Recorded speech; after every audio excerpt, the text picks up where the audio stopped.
بسم اللہ الرحمن الرحیم۔ السلام علیکم دوستو یہ وہ پانی ہے جس نے ہزاروں اور لاکھوں لوگوں کو اپنے گھروں سے اور اپنے پیاروں سے دور کر دیا۔ دوستو یہ وہی پانی ہے جس نے ہر طرف قیامت ہی قیامت برپا کر دی۔ دوستو اس پانی میں کئی ہزار لوگ اور کئی ہزار جانور اس پانی میں بہہ گئے اور کئی لوگوں کو اپنوں سے اس پانی نے دور کر دیا، اور اس پانی نے بہت سارے لوگوں کو بہت ہی زیادہ نقصان پہنچایا ہے۔ اور دوستو بڑے ہی افسوس سے کہنا پڑ رہا ہے کہ ہماری حکومت نے اس پر ابھی تک کوئی آواز نہیں اٹھائی اور نہ ہی ہماری قوم نے اس عوام کے لیے کچھ سوچا ہے۔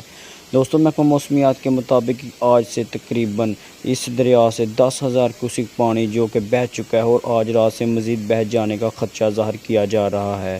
جبکہ محکمہ موسمیات کا کہنا ہے کہ اس کے بعد ایک اور خطرہ جو کہ سامنے آ رہا ہے، کیونکہ دریائے راوی میں بخارات نے ایک بار پھر سے پانی چھوڑ دیا ہے، جو کہ ایک بار پھر سے پورے پاکستان کو مزید نقصان پہنچانے کے لیے کافی ہوگا۔ مزید محکمہ موسمیات اور حکومت کا کیا کہنا تھا، آئیے آپ کو مکمل تر تفصیل کے ساتھ اس چھوٹی سی ویڈیو میں بتاتے ہیں، لیکن اس سے قبل آپ سے گزارش ہے، اگر ابھی تک آپ نے ہماری ویڈیو کو لائک نہیں کیا تو ہماری ویڈیو کو لائک کر کے ہمارے چینل کو سبسکرائب ضرور کر دیں،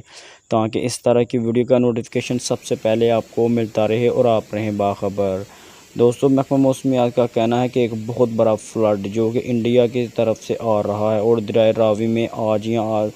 پرسوں رات کو چھوڑ دیا جائے گا، اور اس میں اندازے کے مطابق 10,000 کیوسک پانی چھوڑا جا سکتا ہے۔ اس سے بہت ہی زیادہ سیلاب، جبکہ سندھ، چناب اور دوسرے کئی ندی نالوں میں طوفان آنے کا خدشہ بھی ظاہر کیا جا رہا ہے۔